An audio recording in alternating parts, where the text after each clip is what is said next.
பெரிய கூட்டணி உருவாயிருச்சு, இந்திய கூட்டணி உருவாயிருச்சு, நாளைக்கு எல்லாம் ஸ்டேஜ்ல நிக்கிறாங்க, திமுக பெரிய கூட்டணி இருக்கு அப்படின்னு. ஒரு கூட்டணியுடைய வலிமை எங்க தெரியுமா இருக்கு? நீங்க சொல்லுங்க, எங்க இருக்கும் வலிமை? ஒரு தலைவர், ஒரு தலைவருடைய முகம், ஒரு தலைவருடைய ஆளுமை, ஒரு தலைவருடைய எதிர்காலம்.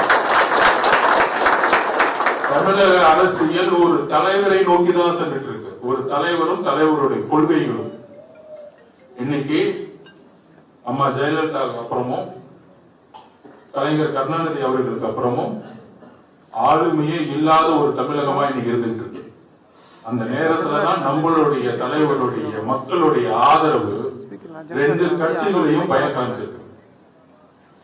அந்த அளவுக்கு நம்ம மிகப்பெரிய அளவுல ரீச் பண்ணிருக்கோம்.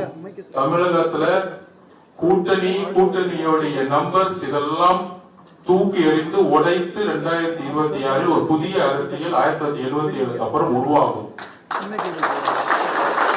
ஒரு கூட்டணி தலைவர் மேலேயே நம்பிக்கை இல்லாத பொழுது அந்த கூட்டணி சார்ந்த தலைவர்களால எப்படி வெற்றி பெற முடியும்?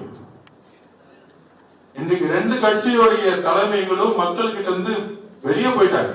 அப்படி இருக்கும் பொழுது 10 கூட்டணி 20 கூட்டணி 30 கூட்டணி போட்டா கூட அது வெறும் நம்பர்ஸ் தான். அதனால தோழர்களே,